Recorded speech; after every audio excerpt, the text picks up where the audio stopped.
Have you ever wondered what holds value when the financial system bends under pressure? Good evening, folks, and welcome back to another episode of Silver Dad Knows. Remember, always live with no edits. If this is your first time here, hit that subscribe button now, as you're going to like what I'm about to say. So, folks, just to begin this evening, I want to give credit where credit is due. Definitely not this Rolex, but definitely always the silver. And I am featuring right here two pieces. And I don't want anybody to get all sassy, upset, but I am featuring right here some of the greatest men to ever play baseball. And I understand the controversy, both caught, both admitted to doing steroids. But we cannot ignore that baseball was so epic, so popular in the late 90s and early 2000s. But right here, in my right hand, I have Barry Bonds. In my left, I have Mark McGwire. Both of these athletes, I absolutely adore. So get mad at me all you want, but this is a silver that I want to present. And at the end of the day, this is silver and very, very collectible silver. The premiums are excessive. So specifically right here on the Barry Bonds, currently I'm seeing them go as high as $200 to $300, especially if you have the original box and certificate, which I do. But as of right now, I am not selling it. This is a piece that I'm probably going to keep forever unless the money is right. Of course, right here I have a Mark McGwire honoring, when he had the greatest spectacle, greatest record ever. And this is when he played for the Cardinals. This is going back to 1998. Crazy. 0.999 fine silver. And, yeah, it's like, they don't do this no more. They don't honor men like this no more. Unless they're politicians, of course. But athletes themselves, you're hardly ever going to see it. And that's fine. That's how it is. But again, both pieces right there, easily going for over $100 a pop at the minimum. And before we go any further, folks, I want to give a quick shout out. This is to my always loyal subscriber. This is an awesome comment, so brace yourself. This is coming from James Ashbrook, 9485. It makes me laugh when people say, careful what you wish for. During the Great Depression, life still went on. If COMEX falls, or stock market, or whatever, life will still go on, except single mothers on welfare will have to get a job, and criminals will be dealt with more harshly.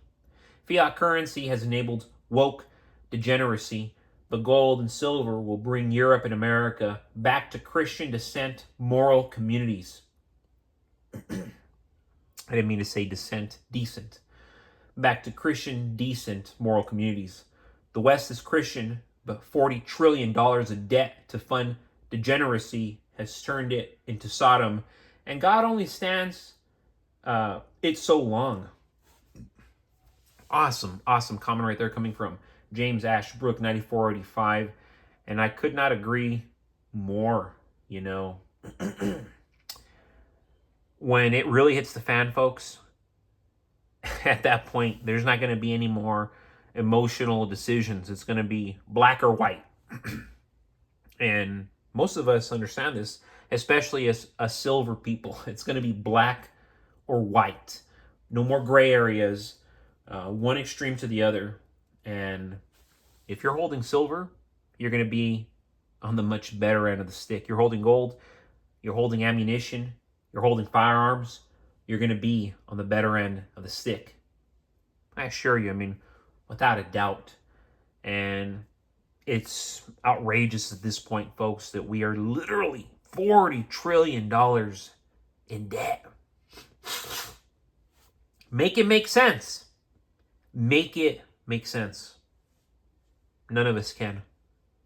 It's outrageous how far we've slipped as a nation, as a people.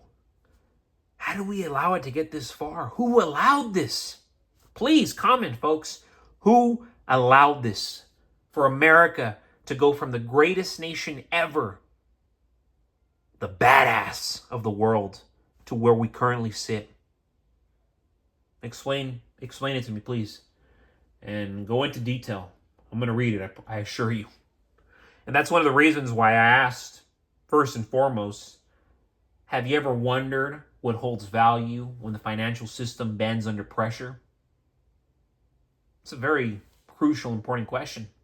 For many, luxury watches, and that's why I have this Rolex here, they're symbols of wealth and timeless privilege, timeless prestige.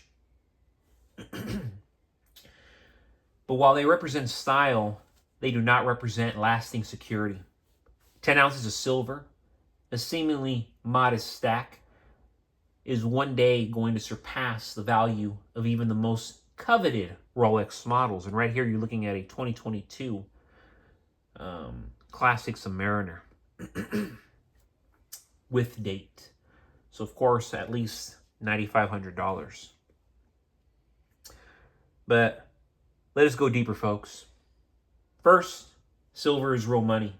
Unlike a Rolex, which is a product of branding and craftsmanship, silver has been trusted as a store of value for over 5,000 years. Its worth doesn't rely on marketing campaigns or fashion trends. Ridiculous, right? Because silver is rooted in scarcity. It's rooted in utility. It's rooted in being universally recognized. When currencies collapse, nobody barters luxury watches.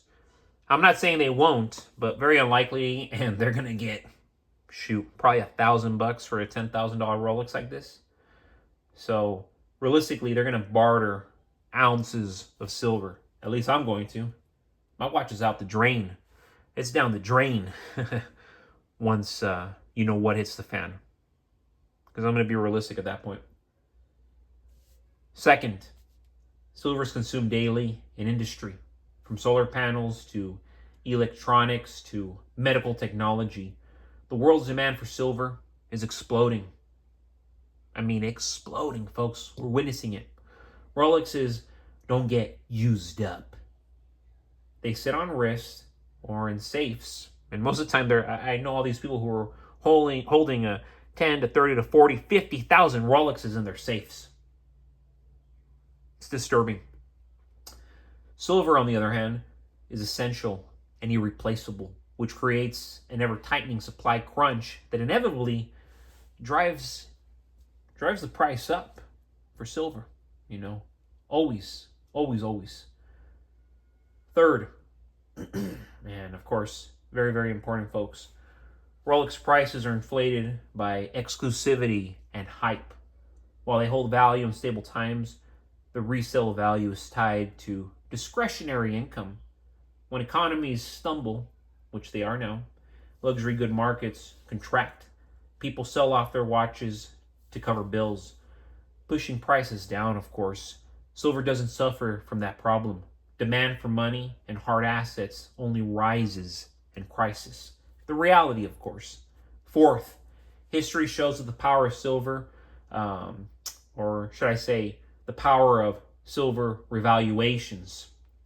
In the late 1970s, silver surged to nearly $50 an ounce. That means just 10 ounces back then could rival the price of a car. Wrap your head around that.